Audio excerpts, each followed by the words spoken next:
सताया तो मेरा कोई सजदा कबूल नहीं, कोई इबादत कबूल नहीं। मेरा जुर्म ये है कि मेरी माँ मुझसे नाराज थी, मेरा बाप मुझसे नाराज था। ओ बंगाल के गयूर मुसलमानों सुनो, मैं तुम्हें अल्लाह का वास्ता दे करके ये कह के जाता हूँ, जवानी में आकर के या बचपने की नादानी में आकर के अपनी माँ को नाराज मत कर देना, अपने बाप को नाराज मत कर देना। अगर माँ बाप नाराज हो तो आज से तौबा कर लेना, तौबा कर लेना। इसलिए अगर माँ बाप नाराज है तो नबी भी नाराज है, खुदा भी नाराज है। और मैं तो ये कहता हूँ, अगर जिसके माँ बाप नाराज, नबी नाराज, खुदा नाराज, वो कितनी नमाजें पढ़े, कितने रोजे रखे, कितनी ज़कात दे, कितने हज करे, खाने काबा में तवाफ करते करते मर जाए, अगर माँ बाप नाराज है उसकी दुनिया भी बेकार और उसकी आखिरत भी बेकार। नारे तकबीर, नारे रिसालत, मसलके आला हजरत, अजमते वालिदैन, नारे तकबीर। अल्लाह, मैं जज्बात में आकर के तेज बोल गया, पता नहीं समझ में आया है नहीं आया, मगर मुझे उम्मीद है समझ में आया हो। प्यारो, क्या कहूं, मेरी बहनें भी हाजिर हैं, तुम भी याद रखो, भाइयों आप भी याद रखो, मर्दों पर दुनिया में सबसे ज्यादा हक किसका, और औरतों पर दुनिया में सबसे ज्यादा हक किसका? मर्दों पर सबसे ज्यादा हक उसकी मां और बाप का है, और बीवियों पर सबसे ज्यादा हक उसके शौहर का है, उसके शौहर का है। ये मेरी बहनें हैं, शौहर की, रख दो बेटा, अल्लाह बरकतें फरमाए, शौहर की इजाजत के बगैर बीवी को घर से निकलना जायज नहीं। मेरी बहनें सुने, शौहर की इजाजत के बगैर बीवी को घर से निकलना जायज नहीं। अल्लाह, बाज लोग ऐसे होते हैं छोटी छोटी बातों पे बीवी को गाली बकते हैं, मारते हैं, घर में लड़ाई झगड़े करते हैं, फिर कहते हैं हमारे घर में बरकतें नहीं है, हमारे घर में खैर नहीं है, हमारे घर में रहमतों का नुज़ूल नहीं है। अल्लाह अल्लाह प्यारे, जरा सुनो, मियाँ बीबी के झगड़े से घर की बरकतें खत्म होती हैं। और सुनो, मेरे नबी ने इरशाद फरमाया, बहुत प्यारी हदीस है, सहाबा के दरमियान सहाबा बैठे हुए थे, आका बयान करते करते रोने लगे, आंखों में आंसू आ गए। बयान क्या था वो सुनो, नबी फरमाते, ओ मेरे जानी सारा चाहने वालों, कलमा पढ़ने वालों, एक जमाना वो आएगा, एक दौर वो आएगा कि जमीन अनाज से ज्यादा बीमारियां पैदा करेगी और आसमान पानी से ज्यादा आफतें बरसाएगा। शायद आप लोग तवज्जो से सुन नहीं रहे, तवज्जो है ना। एक जमाना वो आएगा कि दाने दाने पे बीमारी, कतरे कतरे पर आफत होगी। सहाबा ने अर्ज किया, आका वो जमाना कौन सा होगा, वो वक्त कौन सा होगा, वो दौर कौन सा होगा, बता दूं? नबी ने, मेरी बहनें सुने, नबी ने फरमाया, वो जमाना वो होगा, वो दौर वो होगा, वो वक्त वो होगा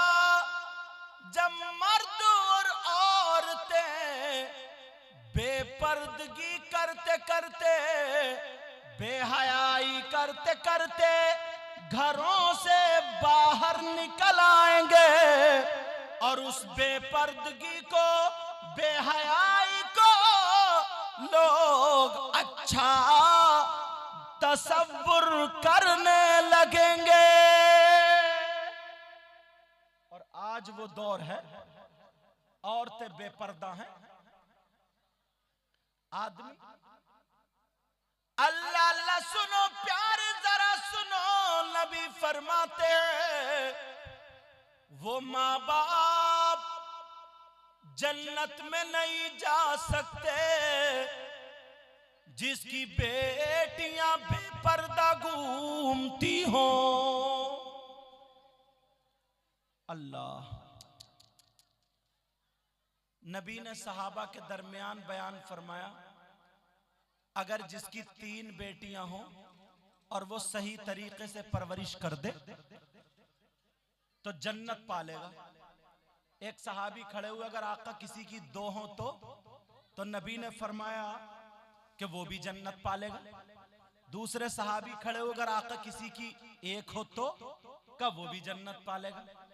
तो बेटियों की सही परवरिश करने की बिना पर इंसान, वो माँ बाप जन्नत पा रहा है, और बेटियों की सही परवरिश ना करने पर इंसान जन्नत से रुका हुआ है।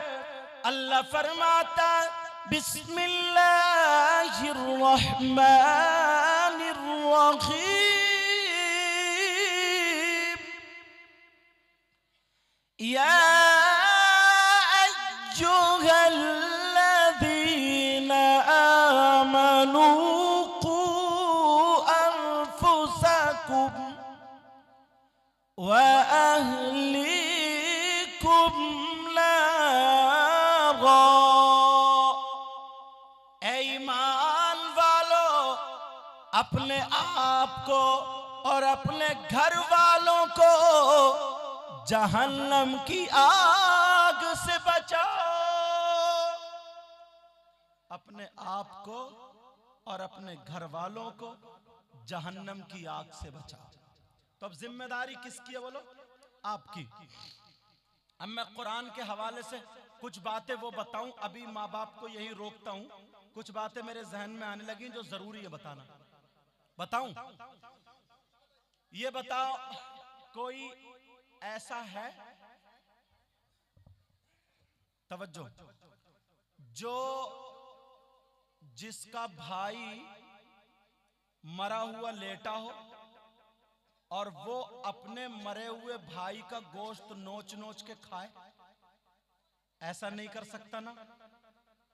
मर जाएगा मगर ऐसा नहीं करेगा। मगर प्यारे 40% से भी ज्यादा लोग ऐसे हैं। मैं कुरान की आयत पढ़ूंगा तो आपको पता चलेगा वो कौन है जो अपने मरे हुए भाई का गोश्त खाता है। अल्लाह फरमाता वला यग़तब बाज़ुकुम बाज़ा अयुहिब्बु अहदुकुम अन यअकुला लहमा अखीहि मैतन फकरिहतुमूह।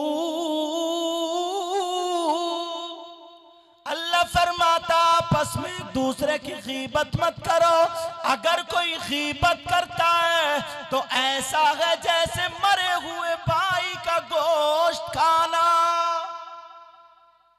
अब कितने लोग हैं जो पीठ पीछे बुराई करते हैं, चौराहे पे खड़े होकर चुगली करते हैं, तेरी मेरी बुराइयां करते हैं। यही तो गीबत है। अब मुझे बताओ, ये तो अल्लाह का फरमान था, आज के बाद अपनी जबान पे कंट्रोल। कोई शख्स ऐसा है जो, मेरी बहनें बैठी हैं, बंद जुमलों में बोलूंगा समझ लेना, जो अपनी माँ के ऊपर गलत नजर रखे? कोई ऐसा कर सकता क्या? जो अपनी माँ पे गलत नजर डाले, कोई ऐसा कर सकता है? नहीं। लेकिन प्यारो, नबी फरमाते हैं जो लोग सूद खाते, जो लोग सूद पर रुपया लेते हैं, देते हैं, खाते हैं, पीते हैं, वो लोग सुने, ये मेरी बात नहीं है, नबी की बात है, इसलिए एक एक बात उठा रहा हूं। नबी फरमाते हैं जो लोग सूद खाते हैं तो उस सूद का जो गुनाह है, उस गुनाह के 70 दर्जे। कितने दर्जे बोलो? और एक हदीस में 73 दर्जे। इतना बड़ा, इतना बड़ा, इतना बड़ा, ये दर्जे हो गए। आका फरमाते सूद के गुनाह के 70 और 73 दर्जे हैं, और उन 70 दर्जों में सबसे छोटा वाला दर्जा जो है, सबसे छोटा वाला दर्जा, उसका गुनाह ऐसा है, उसका पाप ऐसा है जैसे बेटे का मां के साथ जिना करना। अल्लाह मेरी तौबा, बोलो अल्लाह मेरी तौबा। लेकिन इंसान बस मालदार हो जाए, पैसे वाला हो जाए, नबी फरमाते ऐसा है जैसे मां के साथ मुंह काला करना, जैसे मां के साथ जिना करना, मां के साथ गलत हरकत करना। प्यारे, आज के बाद कोई भी हराम लुकमा मुंह में ना आए। और सुनो, कुछ लोग शराब पीते हैं, कुछ लोग नशा करते हैं, नशा कैप्सूल खाते हैं, शराब पीते हैं, बियर पीते हैं। मसला सुनो, अगर इस कपड़े पर पेशाब लग जाए, क्या लग जाए बोलो? पेशाब, ये कपड़ा नापाक। ऐसे ही अगर शराब लग जाए तो ये कपड़ा भी नापाक। फुका फरमाते हैं जैसे पेशाब से कपड़ा नापाक होता है, ऐसे ही शराब से भी कपड़ा नापाक होता है। अब वो इंसान कितना बुरा इंसान होगा बताओ। कहीं पे अगर अल्लाह का नाम लिखा हुआ हो तो क्या वो शराब, क्या वो पेशाब डालेगा? बोलो। रसूलुल्लाह का नाम लिखा हुआ हो, क्या वो पेशाब डालेगा?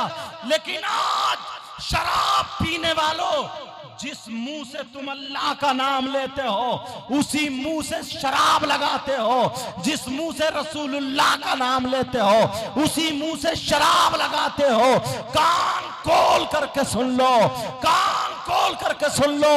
अगर किसी का भाई पेशाब पीता हो तो वो अपनी प्लेट में नहीं खिला सकता, माँ नहीं खिला सकती, बाप नहीं खिला सकता, दोस्त नहीं खिला सकता। लेकिन किसी का बेटा शराब पीता हो तो उसकी माँ क्यों खिलाती है, उसका बाप क्यों खिलाता है, उसका दोस्त क्यों खिलाता है। जैसे पेशाब पीने वाले का बाइकाट किया जाता है, ऐसे ही शराब पीने वाले का भी अगर बाइकाट कर दो तो वो शराब छोड़ सकता है। तमाम दवाएं एक तरफ, लेकिन ये फार्मूला एक तरफ। और सुनो, वयसअलूनका अनिल खम्रि वल मैसिर कुल फीहिमा इस्मुन कबीर। अगर कुरान की ये आयत पढ़ो तो इसकी शान नुज़ूल में एक वाकया लिखा है। हजरत अली से मोहब्बत करने वालों, हजरत अली से प्यार करने वालों, हजरत अली की मोहब्बत में जीने और रहने वालों, सुनो, हजरत अली फरमाते हैं अगर कहीं पे तालाब हो यानी पानी हो और उस पानी में, उस तालाब में अगर शराब के चंद कतरे डाल दिए जाएं और चंद कतरे डालने के बाद वहां पर वो पानी खुशक हो जाए, वो पानी जमीन उसको पी ले, उस जमीन पे घास उग आए, उस जमीन पे घास जम जाए। हजरत अली फरमाते हैं अब अगर उस घास को मेरी बकरियां चर ले तो आका अली फरमाते हैं अली की वो जात है कि उन बकरियों का दूध भी नहीं पिएगी, उन बकरियों का दूध भी अली नहीं पिएगा। और तुम डायरेक्ट शराब लगा रहे हो, तुम डायरेक्ट शराब पी रहे हो। हजरत अली फरमाते हैं पानी में शराब और पानी जमीन में और जमीन पे घास और घास बकरियों के पेट में। अब बकरियां अगर दूध दे तो अली उन बकरियों गायों का दूध भी नहीं पिएगा। ये है तकवा। तो शराब पीने वालों, ये शराब पी करके हम नबी का गुलाम बताने वाले बोलो कि हजरत अली राजी हो सकते हैं, क्या मुजाहिद मिल्लत राजी हो सकते हैं, क्या सरकार आला हजरत राजी हो सकते हैं। अगर हमें अल्लाह वालों को राजी करना है तो शराब को छोड़ना होगा, तेरी मेरी बहन बेटियों को तकना छोड़ना होगा, बुराइयों को छोड़ना होगा, झूठ को छोड़ना होगा और गीबत को छोड़ना होगा, नमाज पढ़ना होगी, अच्छाइयों की तरफ कदम बढ़ाना होगा। प्यारे जो नबी का गुलाम होता है उसकी अदाएं ये होती है, अगर वो खाए तो उसके खाने की अदा बोलेगी नबी नबी, उसके पीने की अदा बोलेगी नबी नबी, उसके चलने की अदा बोलेगी नबी नबी, उसके सोने की अदा बोलेगी नबी नबी, उसकी हर धड़कन बोलेगी नबी नबी। अरे वो जिस रास्ते से गुजर जाए, कोई कहे या ना कहे, लेकिन हर गली बोलेगी ये जा रहा गुलाम नबी, और ऊपर से रहमत के फरिश्ते बोलेंगे जब तक दुनिया पे रहेगा तो गुलाम नबी रहेगा, जब जनाजा जाएगा तो गुलाम नबी का जनाजा जाएगा। नारे तकबीर, नारे रिसालत, मसलके आला हजरत, जश्न हुजूर मुजाहिदे मिल्लत। जानते हो ये क्यों है सब बुराइयां? मदरसों से दूरी, तालीम से दूरी, उलमा से दूरी, ये सारी बुराइयां क्यों है? तालीम से दूरी, अल्लाह बरकतें फरमाए, उलमा से दूरी। ये छोटे छोटे बच्चे जो इतने इतने बड़े बच्चे होंगे, उनके हाथ में तुमने 10-10 हजार के मोबाइल दे दिए, 5-5 हजार के मोबाइल दिए, बोलो दिए हैं नहीं दिए हैं? अरे अब लड़के तो लड़के, लड़कियों के हाथ में तुम्हें मोबाइल मिलेंगे। अल्लाह के बंदो, तीन रोटी अगर खाते हो तो 1.5 की अकल रखो। ये लड़कियों को मोबाइल देने का क्या मतलब है? बोलो, लड़कियों को मोबाइल देने का मतलब, मैं उसके बाप से पूछना चाहता हूं, उसकी मां से पूछना चाहता हूं, तुम्हारे अलावा तुमसे हटके इसका कौन सा ऐसा रिश्तेदार है जो अलग से बात करेगी? तुम जानते हो फेसबुक चलाएगी तो कहां, व्हाट्सएप चलाएगी तो कहां, और यूट्यूब देखेगी आजकल क्या नहीं है। यूट्यूब खोलो तो सबसे पहले गंदी गंदी बातें तुम्हें मिलेंगी। और ये उम्र ऐसी होती है जो अच्छाई की तरफ कदम कम जाता है, बुराई की तरफ कदम ज्यादा जाता है। लोगों ने व्यूज हासिल करने के लिए छोटी छोटी क्लिप बना बना कर, इतनी इतनी गंदी क्लिप बना के डाली है। अल्लाह की पनाह, सिर्फ हंसी मजाक में गाली गलूज, निरा नंगापन है, नंगापन। लिख देते हैं कि कुआरी लड़कियां ना देखें, छोटे बच्चे ना देखें। अब ये तो फितरत होती है, जानबूझ के उसी को क्लिक किया जाता है।